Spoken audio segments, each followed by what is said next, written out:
तो गैस बहुत दिनों के बाद मैं हॉरर स्टोरी ला रहा हूँ क्योंकि मेरा तबीयत खराब था, इसलिए मैं स्टोरी नहीं बना रहा था। तो आज एक न्यू हॉरर स्टोरी लेके आया हूँ जो है लखनऊ की। तो बिना किसी लेक्चर के मैं हर स्टोरी शुरू करता हूँ, लेकिन इस स्टोरी में कुछ कहना चाहता हूँ। चैनल में नए हो तो चैनल को प्लीज सब्सक्राइब कर लेना।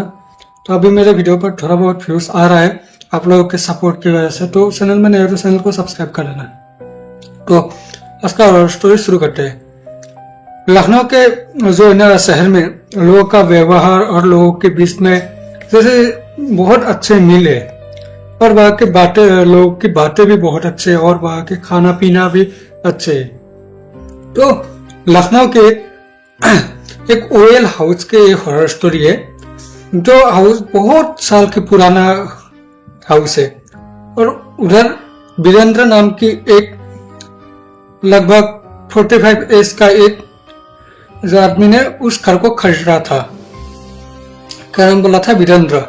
तो वीरेंद्र का फैमिली में उसका जो पत्नी था प्रीति, और वीरेंद्र, और उसका एक बेटा था विवेक।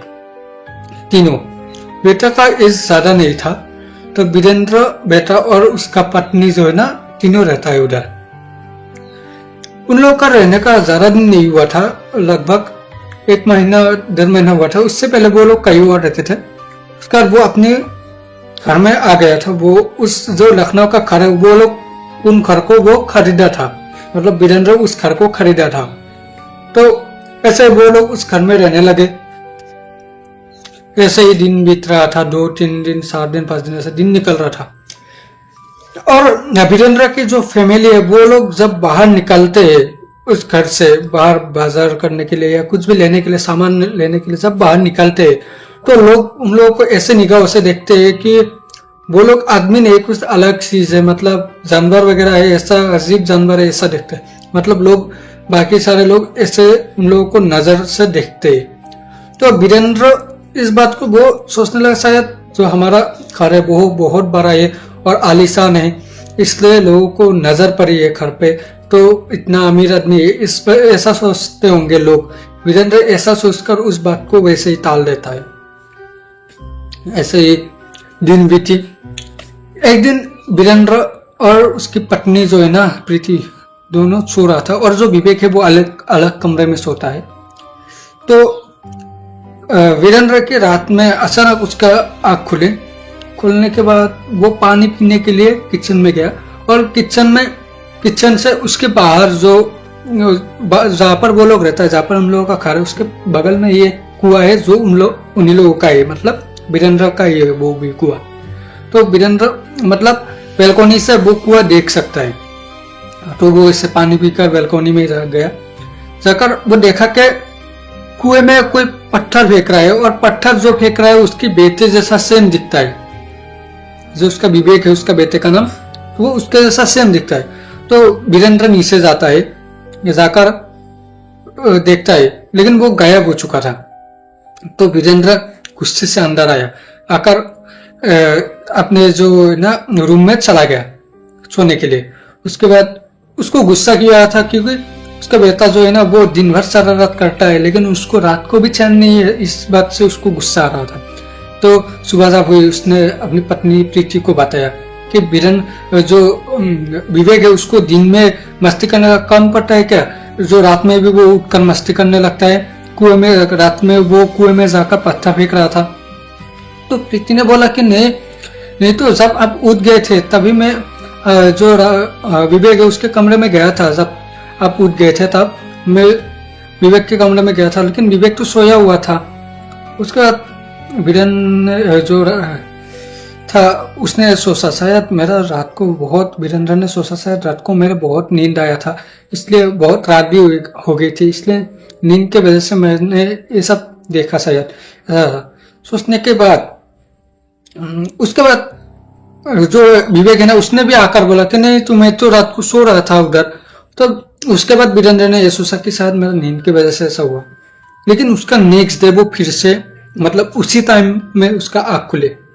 मतलब ऐसा होता है ना जो लोगों के बीच में, मेरे साथ भी ऐसा होता है। जब मैं सोता रहता हूँ, अगर एक दिन मेरा 3 बजे आँख खुल जाता है, तो नेक्स्ट डे भी मेरा अपने आप 3 बजे आँख खुल जाता है, ऐसा होता है। तो जो वीरेंद्र था उसका नेक्स्ट डे भी उसका उसी टाइम पे आँख खुलने के बाद वो उठकर वो सोचा कि देखता वो आज है या नहीं कुएं की तरफ जाकर। उसके बाद वो बैल्कोनी में जाकर देखा तो फिर से उसका बेटा जो है ना वो पत्थर फेंक रहा था। तो वीरेंद्र गुस्से से वो जो है ना उसके कमरे में गया, पहले विवेक के कमरे में गया, जाकर देखा कि विवेक उधर नहीं था। तो उसके बाद वो सीढ़ी से उतर कर नीचे गया। जाने के बाद वो कुआं के पास जाकर उसे गुस्से से बोल रहा, तुम इतनी रात को इधर क्या कर रहे हो? उसके बाद जो विवेक था उसने बोला कि मैं इधर किसी को जगा रहा हूँ, ऐसा बोला। उसके बाद जो राजेंद्र था उसने बोला कि किसको जगा रहे हो तुम? गाइस एक बात बताओ, उसका नाम राजेंद्र था या वीरेंद्र था? दोनों का एक ही नाम था, लेकिन मुझे ठीक से याद नहीं, इसलिए शायद मैं गलती भी हो सकती है, लेकिन उसका नाम राजेंद्र या वीरेंद्र कुछ ऐसा था। तो उसके बाद उसने जाकर उसको बोला कि इधर क्या कर रहे हो? विवेक को बोला। विवेक ने बोला कि मैं किसी को जगा रहा हूँ। उसके बाद उसने बोला किसको जगा रहे हो तुम?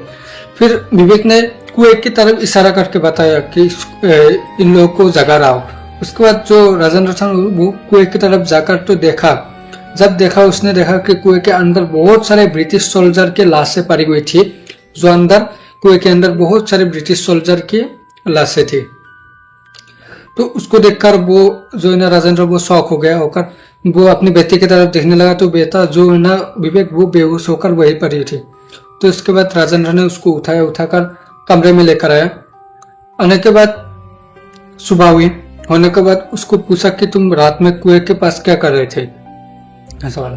बोलने के बाद विवेक ने बोला कि मैं तो कुएं के पास नहीं गया था, लेकिन जब मैं दिन में गया था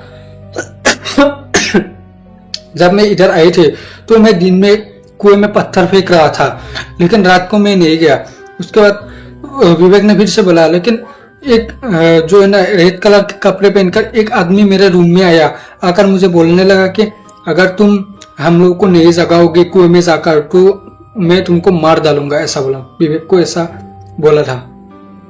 तो उसके अंदर ही विवेक की आत्मा आकर ऐसा कुछ कर रहा था। उसके बाद विवेक ने बोला, जब मैं बेहोश हो गया था, जब तुम मुझे ले आ रहे थे, तब भी वो ब्रिटिश सोल्जर मुझे बोल रहा था कि अगर तुम मुझे नहीं जगाओगे तुम मर जाओगे। उसके बाद जो विवेक है ना उसको राजेंद्र के पास सोने के लिए बोला गया कि तुम मेरे साथ ही सोओगे। ऐसे उसको जो है ना राजेंद्र के पास हर रोज रखता है रात को। तो इसी वजह से विवेक उठकर नहीं जा पाता है। तो इसी वजह से विवेक के हर रोज बीमार होने लगता है, अजीब अजीब बीमार होने लगे। उसको दिखाया गया, डॉक्टर में दिखाया गया, लेकिन फिर भी उसके जो बीमारी का पता नहीं चला। ऐसे बीमार होते होते जो विवेक था उसका मौत हो गई, वो नहीं बच सका। उसके बाद उसके घर वालों ने जो उस कुएं में राजेंद्र ने देखा था, तो उधर एक शायद किसको बुलाकर उधर पूजा पाठ किया और उन लोगों को मुक्ति दिलाकर या वो लोग शांत हो गए, पता नहीं। लेकिन उस दिन से तभी से मतलब उस कुआं से कुछ भी मतलब होने नहीं लगा कुछ दिनों तक। उसके बाद वो लोग राजेंद्र और जो उसका पत्नी थी प्रीति वो उधर से चला आया। लेकिन उसके पास में जो लोग रहते उन लोगों का कहना है कि पहले तो वो लोग कुएं से मतलब रोने की आवाज सुनता था, लेकिन अभी उन लोगों को कुएं में एक बच्चा पत्थर फेंकता हुआ भी नजर आता है, ऐसा बोला गया। तो आज भी लखनऊ में इस ओएल हाउस की हॉरर स्टोरी बहुत फेमस है। तो आप लोगों को कोई ऐसा पता है इसके बारे में और ज्यादा कुछ पता है तो मेरे कमेंट बॉक्स में बता दो, मैं नेक्स्ट वीडियो में बता दूंगा। तो चैनल में है तो चैनल को सब्सक्राइब कर देना। मिलते हैं नेक्स्ट हॉरर स्टोरी में, बाय बाय।